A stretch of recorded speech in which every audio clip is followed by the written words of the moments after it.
What is up, guys?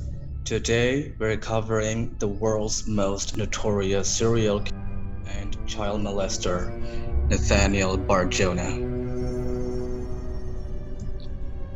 Nathaniel Benjamin Levi Bar-Jonah, born David Paul Brown, February 15, 1957 until April 13, 2008, was an American convicted child molester, suspected serial killer, and cannibal who was sentenced to a 130-year prison sentence without the possibility of parole in Montana after being convicted of kidnapping, aggravated assault, and sexual assault of various children. He was born in Worcester, Massachusetts.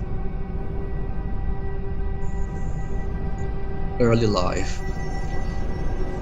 In late July 1964, 7-year-old Bar-Jonah lured a 5-year-old neighbor into his basement, telling her that he had received an Ouija board for his birthday that could predict the future. Once in his basement, Bar-Jonah attempted to strangle the girl, but her screams attracted the attention of his mother, who came to her rescue.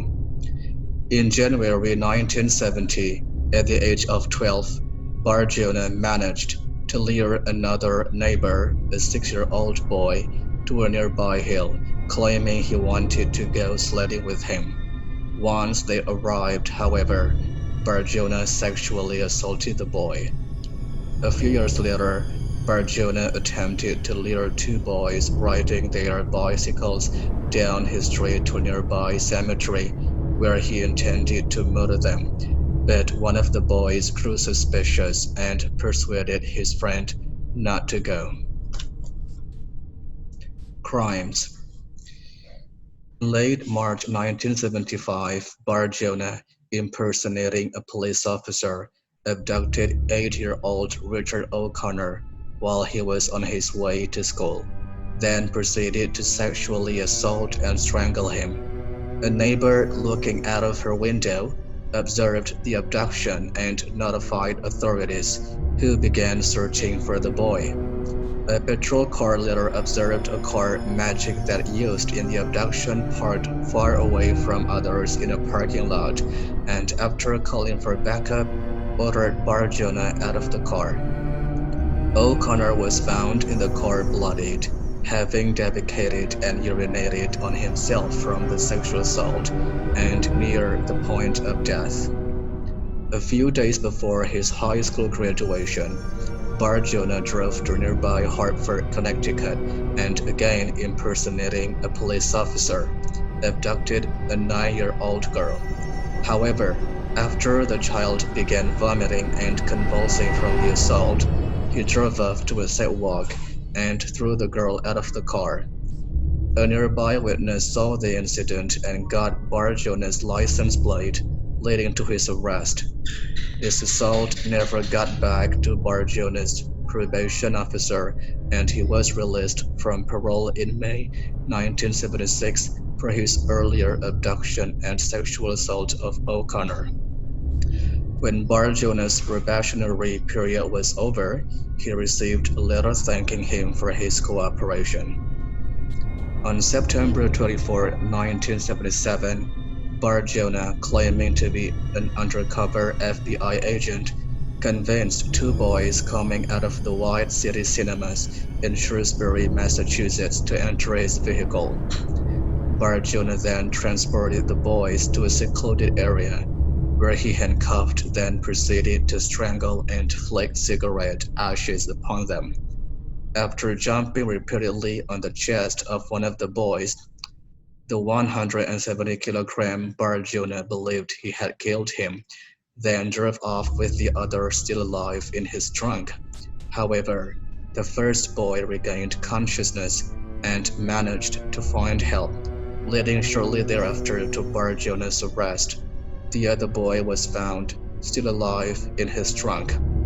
For this crime, he was convicted of attempted murder and received the maximum sentence of 18 to 20 years in prison.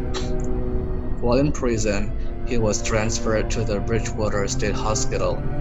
On March 22, 1984, he changed his name to Nathaniel Benjamin Levi Bar-Jonah. He gave several reasons for changing his name. He told friends and relatives that he wanted to know what it was like to be discriminated against and persecuted as a Jew. During a later interview with Dr. Michael Stone for the television show Most Evil, he claimed he was Jewish and wanted his name to reflect that. Later in the same year, Superior Court Judge Walter E. Steele ruled that Massachusetts had failed to prove that Bar-Jonah was dangerous, and he was released before moving to Great Falls, Montana. During this time, Bar-Jonah confided in his psychiatrist that he fantasized about abducting, murdering, and cannibalizing children. On August 9, 1991, just a month after being released from Bridgewater State Hospital, Bar-Jonah observed a 7-year-old boy sitting alone in a car outside of a post office in Oxford, Massachusetts. Bar-Jonah, who weighed 125 kilograms at the time, entered the vehicle and sat on the boy, thrusting his mass atop the boy's fragile chest. Some witnesses, along with the boy's mother, observed the event and ran to the boy's rescue, causing Bar-Jonah to flee. An officer recognized Bar-Jonah's description from over 15 years earlier, and he was later arrested for the attack. At first, Bar-Jonah claimed that he entered the car to get out of the rain, but later admitted that he intended to kill the boy. For the attack, Bar-Jonah was sentenced to probation in Montana.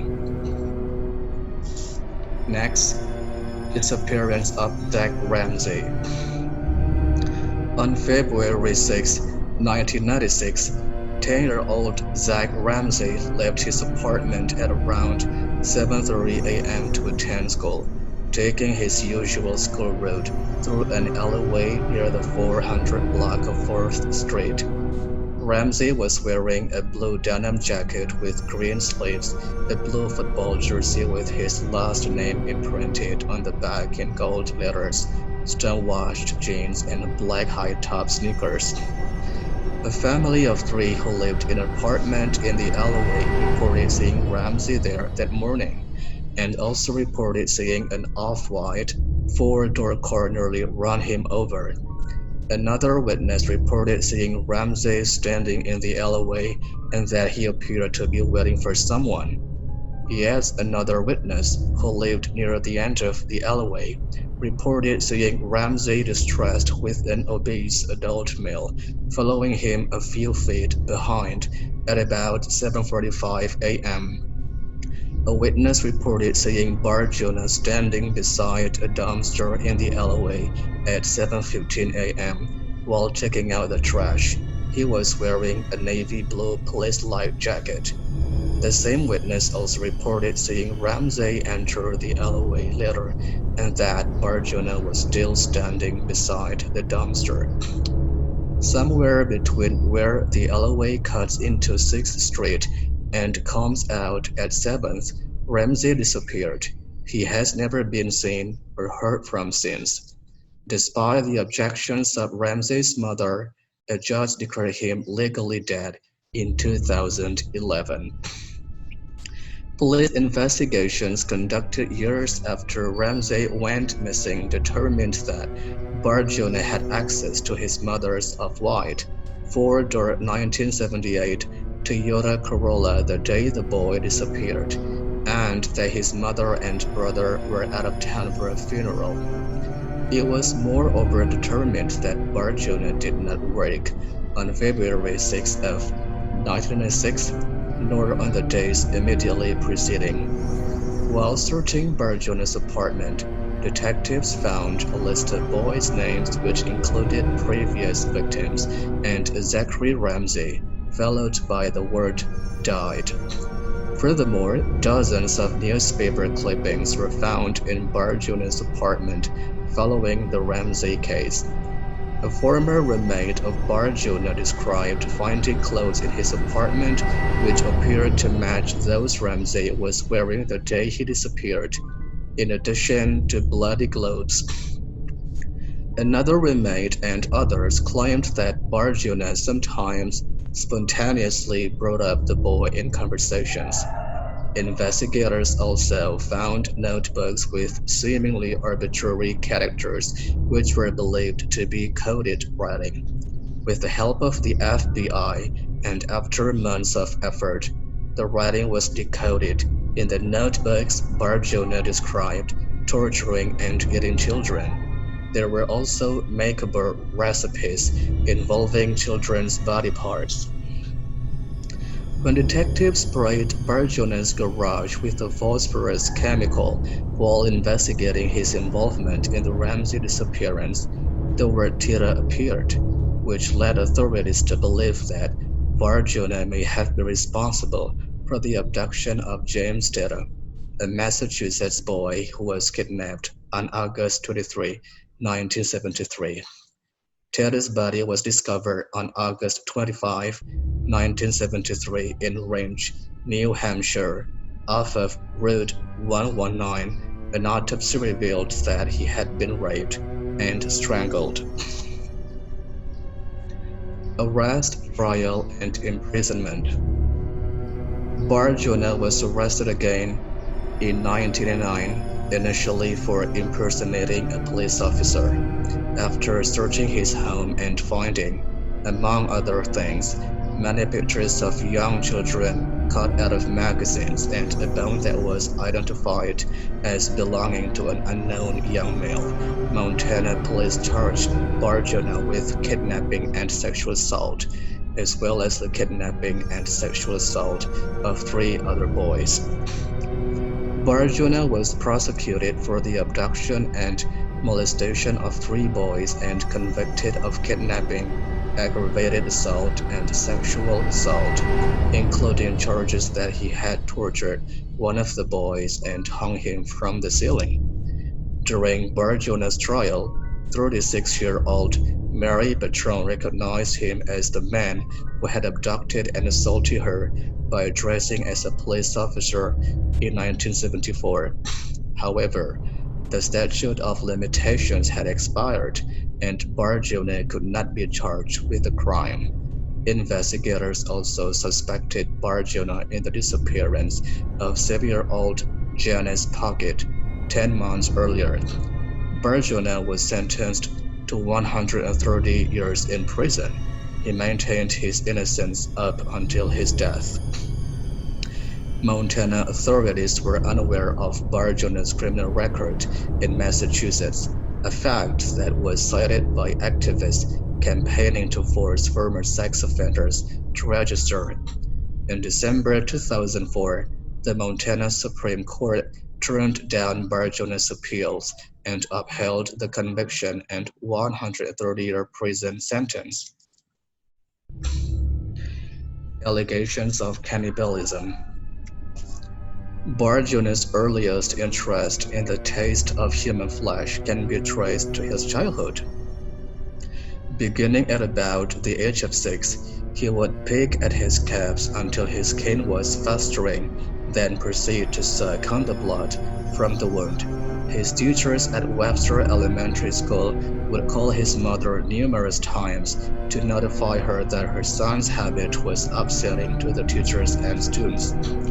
When he was incarcerated in Montana State Prison, many of the guards observed him perform the same habit. One guard reported that once Bar-Jonah had a scab in his mouth that he appeared to be having sex. While incarcerated at Bridgewater State Hospital, Bar-Jonah confided in his psychiatrist about his murderous and cannibalistic ideations. One of his therapists noted Brown's sexual fantasies, bizarre in nature, outlined methods of torture and extent to dissection and cannibalism, and again expressed a curiosity about the taste of human flesh. Although Bar-Jonah was known to be a voracious eater who weighed in excess of 300 pounds, Financial records indicated that he had not made any significant grocery store purchases for nearly a month after Ramsey disappeared. However, he could have also paid for any groceries using cash or have been well stocked on food and meat. After Ramsey's disappearance, Bar-Jonah also began to hold cookouts in which he was reported to serve burgers, spaghetti, chili, meat pies, casseroles, and the like to guests. At many of these cookouts, a number of persons told Bar-Jonah that the meat had a peculiar taste to it.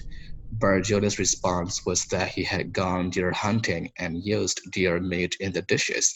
However, Bar-Jonah did not own a rifle or a hunting license, nor had he been deer hunting at any time.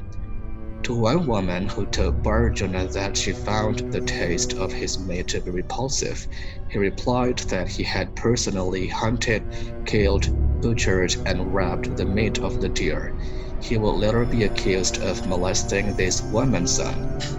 In Bar-Jonah's apartment, detectives also found a number of recipes using children's body parts with contemptuous titles such as "little boy pot pie", "French fried cake", and phrases such as "lunch is served on the patio with roasted child".